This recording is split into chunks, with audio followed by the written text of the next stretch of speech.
रात के 2 बज रहे थे। एक 30-35 साल की औरत सुनसान रास्ते पर ऑटो का इंतजार कर रही थी। तभी उसी रास्ते पर एक ऑटो आ गया। जैसे ही उस औरत ने हवा में हाथ लहराया, वैसे ही ऑटो ड्राइवर ने ऑटो उसके पास जाकर रोक दी। कहाँ जाना है मैडम? ऑटो ड्राइवर ने उस औरत से पूछा। अवंती नगर। औरत ने उत्तर दिया। ऑटो ड्राइवर ने अपना मोबाइल निकाला और गूगल मैप पर अवंती नगर की तलाश की, क्योंकि वो शहर में नया ही आया था और वो पहले कभी अवंती नगर की ओर नहीं गया था। अवंती नगर वहां से 7 किलोमीटर की दूरी पर था। भाड़ा 300 रुपये होगा मैडम, ऑटो ड्राइवर ने औरत से पूछा। क्या 300 रुपए? भैया 300 बहुत ज्यादा है, 200 में छोड़ दो। उस औरत ने ऑटो ड्राइवर से कहा। ऑटो ड्राइवर ने उस औरत को सिर से पैर तक देखा और कुछ देर सोचकर वो बोला, बैठिए, छोड़ देता हूं। वो औरत ऑटो में बैठ गई और ऑटो अवंती नगर की तरफ निकल पड़ा। ऑटो ने 4-5 किलोमीटर की दूरी तय की थी। जब से वो औरत ऑटो में बैठी थी, तब से ऑटो ड्राइवर उसे आईने में घूरे जा रहा था और गाना गा रहा था। सलाम इश्क मेरी जान, जरा कबूल कर लो, तुम हमसे इश्क करने की जरा सी भूल कर लो। ऑटो ड्राइवर के इस बर्ताव से वो औरत डर गई। उसने तुरंत किसी को फोन किया और धीरे से बोलने लगी। वैसे ही रिक्शे वाले ने गाना बंद कर दिया और उसकी बातें सुनने की कोशिश करने लगा। हेलो शालिनी, तू आ रही है ना मेरे घर? तुझे पता है ना कि मेरे पति विशाल अमेरिका चले गए हैं और मैं घर पर अकेली हूँ। वो औरत बोली। नहीं यार, मैं नहीं आ सकती, मैंने तुम्हें दोपहर में ही बताया था ना। फोन की दूसरी तरफ से दूसरी औरत बोली। ठीक है, मत आना। ऐसा कहकर उस औरत ने गुस्से में फोन रख दिया। ऑटो ड्राइवर ने उस औरत की बात सुन ली थी।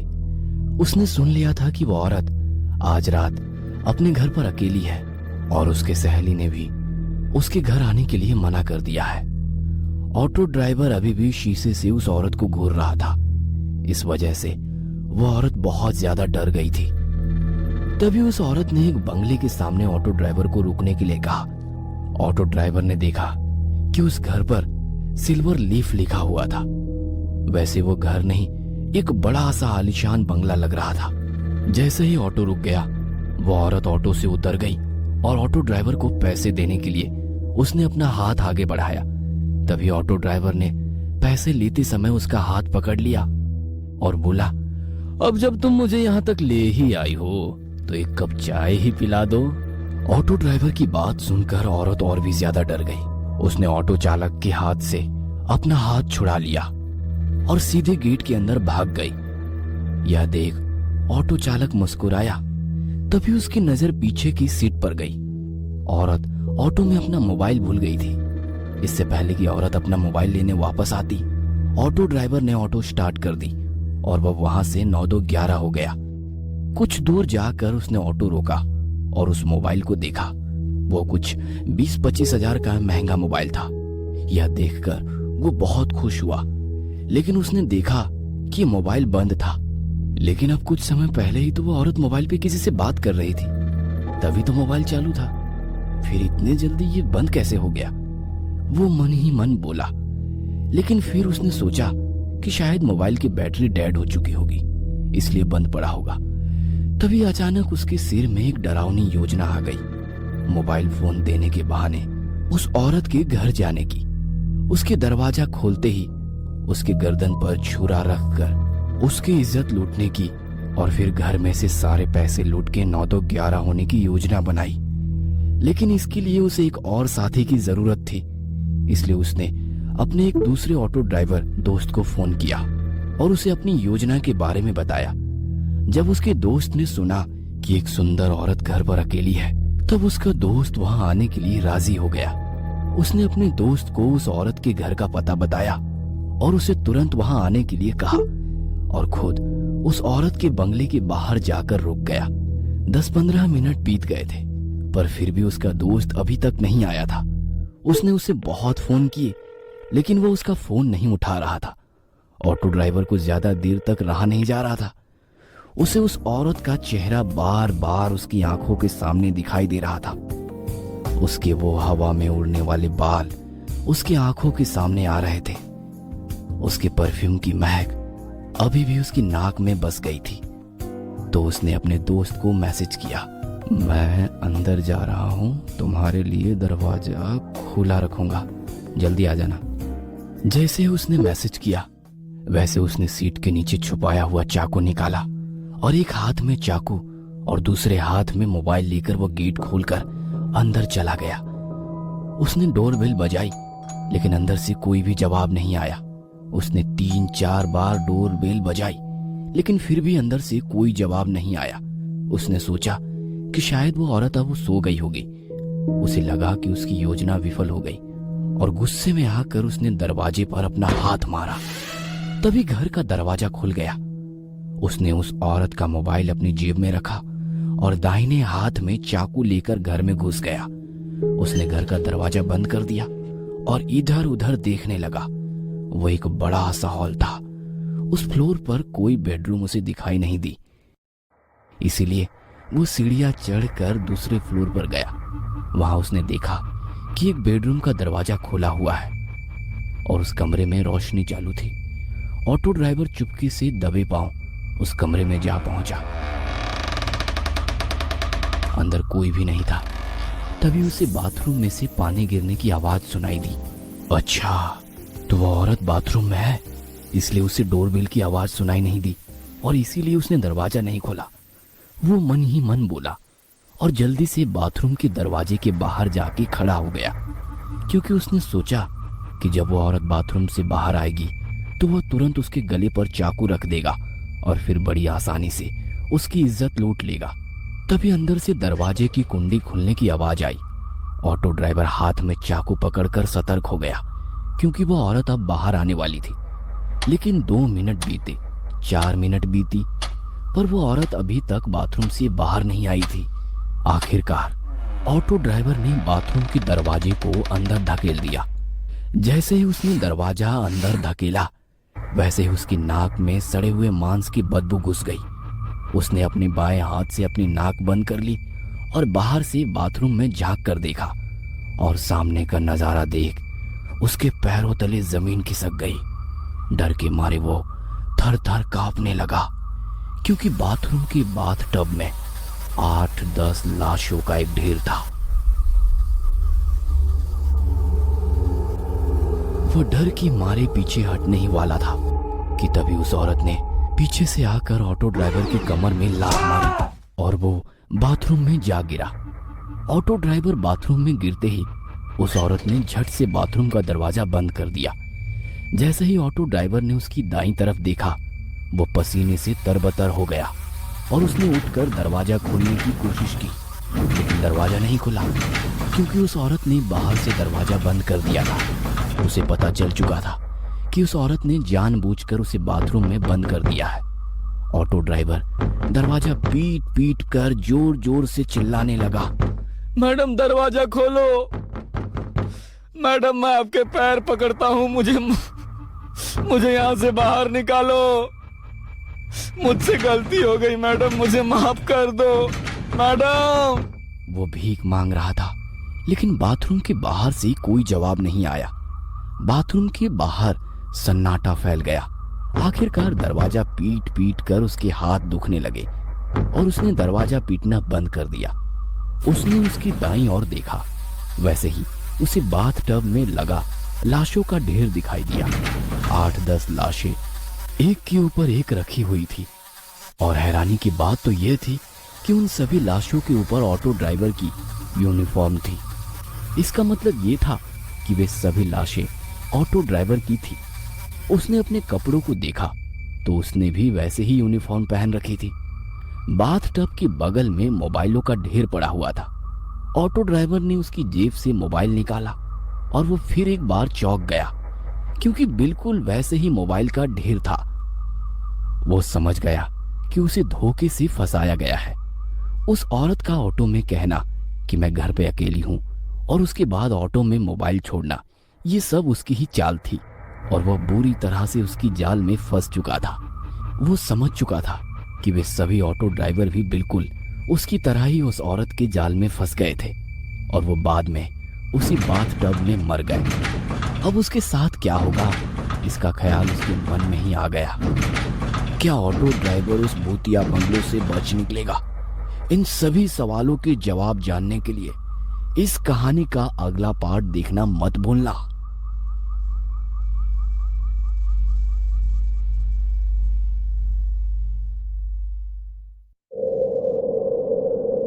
इस कथा के लेखक हैं Dheeraj Kumar Salunke. Auto driver bathroom में फंस गया था। वह डर के मारे पीछे हटने लगा। तभी उसके पैरों को कुछ लगा। जैसे उसने पीछे देखा, उसे एक झटका लगा। उसे लकड़ी की फर्नीचर के एक खोखले में एक और ऑटो ड्राइवर की लाश दिखाई दी, जिसकी आंखें बाहर निकल आई थी और मुंह में से जुबान बाहर लटक रही थी। उस लाश को देखकर ऐसा लग रहा था कि उस बेचारे की मौत बहुत ही दर्दनाक हुई होगी। वो काफी तड़प तड़प कर मर गया होगा। ऑटो ड्राइवर को उस लाश के हाथ के पास एक टॉयलेट क्लीनर की बोतल दिखाई दी। ऐसा लग रहा था कि उस ऑटो ड्राइवर ने वो टॉयलेट क्लीनर पीकर खुदकुशी की थी। वो जल्दी से उस लाश से दूर हो गया और दरवाजे के ठीक सामने बनी टॉयलेट सीट पर बैठ गया। तभी उसे याद आया कि उसके पास उसका मोबाइल है। उसने अपना मोबाइल अपनी जेब से निकाला और अपने दोस्त को फोन किया। जैसे ही उसने फोन उठाया, रिक्शा वाले ने रोना शुरू कर दिया। राजू, मुझे बचाओ। राजू, ये औरत मुझे मार डालेगी। ऑटो ड्राइवर फोन पर बात ही कर रहा था कि इतने में उसके हाथ से किसी ने उसका फोन छीन लिया। ऑटो ड्राइवर ने उसकी मोबाइल छीनने वाले की ओर देखा और डर के मारे उसके रोंगटे खड़े हो गए। उसे अपनी आंखों पर यकीन नहीं हो रहा था, क्योंकि उसका मोबाइल लकड़ी टेबल के नीचे पड़ी हुई लाश ने छीन लिया था। उस लाश ने ऑटो ड्राइवर का मोबाइल छीना और उसे किसी रसगुल्ले की तरह निगल गया और फिर वापस आकर खोखली की जगह में जाकर अपने हाथ पांव फैलाकर मुंह से जुबान बाहर निकालकर लेट गया। ऑटो ड्राइवर आंखें फाड़ फाड़ कर उस लाश की तरफ देख रहा था। उसने बचपन में अपने पिता से सुना था कि एक मरा हुआ आदमी फिर कभी नहीं उठता, लेकिन आज उसे एहसास हुआ कि उसके पिता गलत थे। उसके मन में ख्याल आया, क्या क्या इन्हीं जीवों को भूत कहते हैं? भूत तो वही होते हैं ना, जो मर कर भी उठते हैं, चलते हैं, रात को यहाँ वहां घूमते हैं। उस मुर्दे को उठते देखकर ऑटो ड्राइवर की आंखें सफेद पड़ चुकी थी।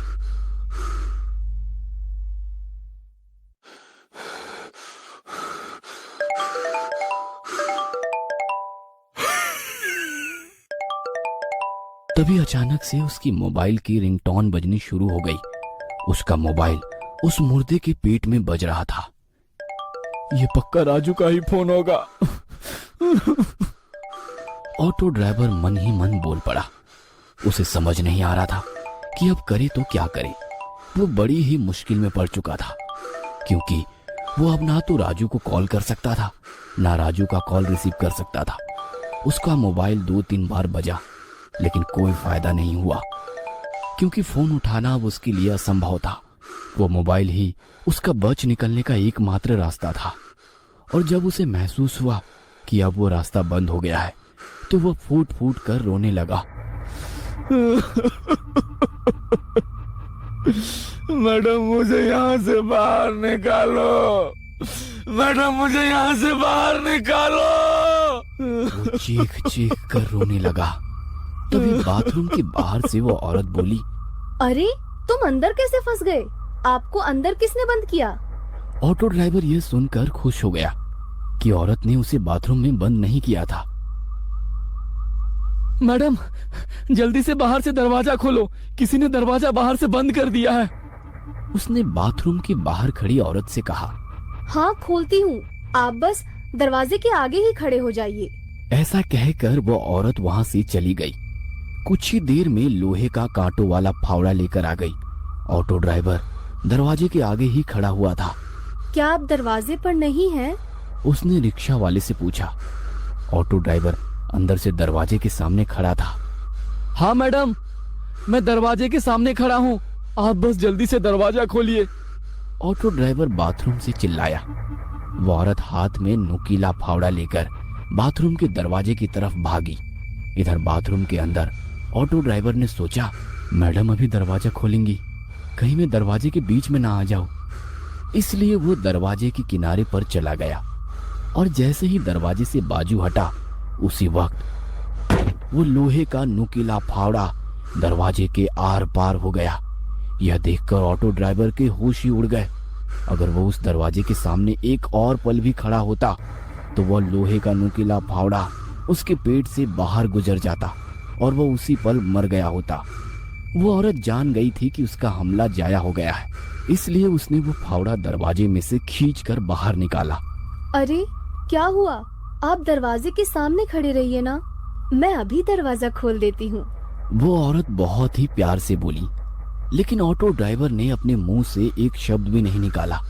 अरे अरे डरो मत, मैं तो सिर्फ दरवाजा खोलने की कोशिश कर रही थी। एक बार फिर मीठी आवाज में बड़े प्यार से बोली। अंदर ऑटो ड्राइवर का हाथ डर के मारे कांप रहे थे। उसे पता था कि अगर वो दोबारा दरवाजे के सामने गया तो वह औरत नुकीला फावड़ा उसके पेट में घुसेड़ देगी। लेकिन फिर भी वो देखना चाहता था कि अगर वो इस बार दरवाजे के सामने गया तो क्या होगा। हैं? मैं खड़ा हूं दरवाजे के सामने, ऑटो ड्राइवर दरवाजे के बाजू में खड़े होकर बोला। वो औरत जोर से चिल्लाई और उसने फिर एक बार बड़ी ताकत से लोहे का फावड़ा दरवाजे में घुसेड़ दिया और बाहर निकाला। यह देखकर ऑटो ड्राइवर घबरा गया। औरत को फिर से एहसास हुआ कि वह अपना शिकार चूक गई है, तो उसे गुस्सा आ गया। क्या हुआ? दरवाजे के सामने आ जाना, मैं दरवाजा खोल रही हूँ। ऑटो ड्राइवर को समझ नहीं आ रहा था कि अब क्या करे। नहीं, रहने दो, मैं अंदर ही ठीक हूँ, आप दरवाजा मत खोलना, ऑटो ड्राइवर ने उस औरत से कहा। वैसे वो औरत गुस्से से लाल हो गई और उसने अपने हाथ में से फावड़ा नीचे फेंक दिया। ठीक है, तो तुम बाहर नहीं आना चाहते तो मैं ही अंदर आ जाती हूँ। वो औरत ने डरावनी आवाज में ऑटो ड्राइवर से कहा और वो दरवाजा खोलने लगी। ऑटो ड्राइवर ने सोचा कि अगर वो अंदर आ गई तो ना जाने उसके साथ क्या करेगी, क्योंकि उस औरत के सर पर खून सवार था। तभी उस औरत ने दरवाजे को अंदर धकेल दिया।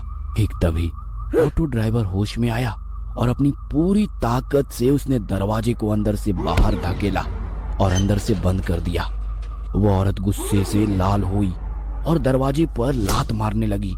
खोलो दरवाजा, खोलो दरवाजा, खोलो। वो दरवाजे पर लात मारते हुए चिल्ला रही थी। उस औरत का वो भयानक बर्ताव देखकर ऑटो ड्राइवर बहुत डर गया। वो अपने सिर पर हाथ रखकर नीचे बैठ गया और रोने लगा।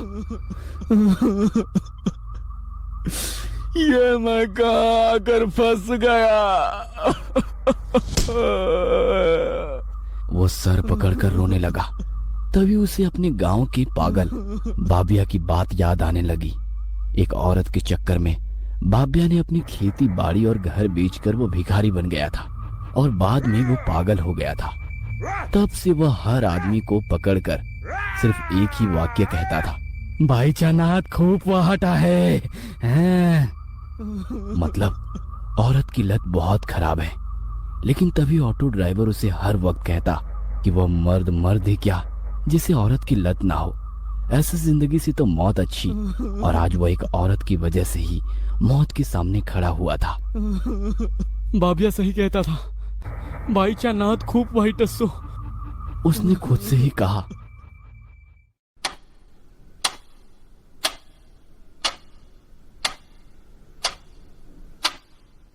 वो टॉयलेट सीट पर अपना सिर रखकर सोच रहा था। इतने में उसे एक ऑटो की आवाज सुनाई दी। उस घर के सामने एक ऑटो आकर खड़ा हो गया था। उसे पता चल गया था कि वो उसका दोस्त राजू ही था जो ऑटो में आया था। राजू, तू आ गया है। वो उठकर जोर जोर से राजू का नाम लेकर चिल्लाने लगा। राजू, राजू, मैं इस घर में हूँ। इस औरत ने मुझे बाथरूम में कैद कर दिया है। राजू, राजू। तभी उस औरत ने दरवाजे पर जोर से लात मारी। चुप बैठ, वरना तेरे मुंह में फावड़ा घुसेड़ दूंगी। उसने रिक्शा वाले से कहा। नहीं चुप बैठूंगा, ऑटो ड्राइवर थोड़ी हिम्मत दिखाते हुए बोला। तभी उस औरत ने जोर से दरवाजे पर लात मारना शुरू कर दिया। ऐसा लग रहा था कि जैसे दरवाजा टूटने ही वाला है। ऑटो ड्राइवर बहुत डर गया था। तभी घर की डोरबेल बजी। वैसे ही औरत शांत हो गई और ऑटो ड्राइवर राजू राजू कहकर चिल्लाने लगा।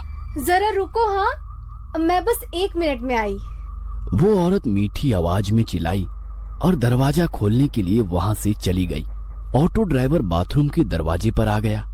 दरवाजे में लोहे का फावड़ा घुसाने के कारण दरवाजे में छेद हो गए थे। ऑटो ड्राइवर एक छेद से बाहर देखने लगा। बेडरूम में कोई नहीं था। 3-4 मिनट में वो औरत राजू को बेडरूम में ले आई।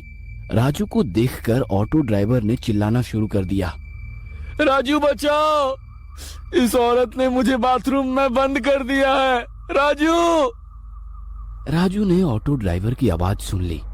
वो दौड़ता हुआ बाथरूम के दरवाजे पर आया और बोला, रुको, मैं दरवाजा खोलता हूँ। उसने दरवाजा खोलने की कोशिश की, लेकिन वो खुल ही नहीं रहा था। इस औरत को मत छोड़ना राजू, इसने मुझे अंदर बंद कर दिया है। इसने मुझे मारने की कोशिश की है, खलास कर डालो इसको। ऑटो ड्राइवर ने बड़े गुस्से में राजू से ये कहा। यह सुनकर राजू गुस्से से लाल हो गया। उसने अपनी जेब से चाकू निकाला और जोर से चिल्लाया।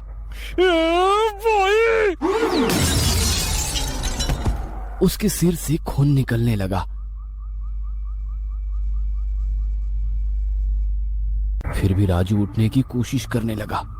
उस औरत ने पास में एक टेबल से एक शीशे का फलदान लिया और उसे फिर से राजू के सिर में जोर से पटक दिया और बोली, उप्स, तुम्हें तो लग गई। और एक डायन की तरह हंसने लगी। राजू फर्श पर खून से लथपथ था। वह दर्द से तड़प रहा था। उसके सर में टूटे हुए कांच के टुकड़े घुस गए थे। उसके सर में से सफेद फर्श पर खून बहने लगा था। यह देखकर ऑटो ड्राइवर का दिल दहल गया था। वह जोर जोर से रोने लगा और राजू का नाम लेने लगा। राजू, मेरे दोस्त। राजू ही उसके बच निकलने का आखिरी रास्ता था और वो रास्ता अब बंद हो चुका था। वो औरत राजू के बगल में बैठ गई और उसने राजू का सिर अपनी गोद में रख लिया और उसके सिर पर हाथ फेरते हुए वो लोरी गाने लगी। सो जा मेरे राजकुमार, तुम हो मेरा सारा संसार। जब से तुम मुझे मिले, मेरा जीवन हुआ खुशहाल। जीवन में मेरे रंग भरे तूने ही लाखों हजार। सो जा मेरे राजकुमार, सो जा मेरे राजकुमार। वो लोरी गा रही थी। इतने में अचानक राजू ने अपने पास पड़े चाकू को उठाकर उस औरत के सिर में घोंप दिया। वो औरत चिल्लाई और फर्श पर गिर गई। क्या वो औरत मर गई? क्या घायल राजू जिंदा बच पाएगा? और क्या ऑटो ड्राइवर उस भूतिया बंगलो से बच निकलेगा? इन सभी सवालों के जवाब जानने के लिए इस कहानी का अगला पार्ट देखना मत भूलना।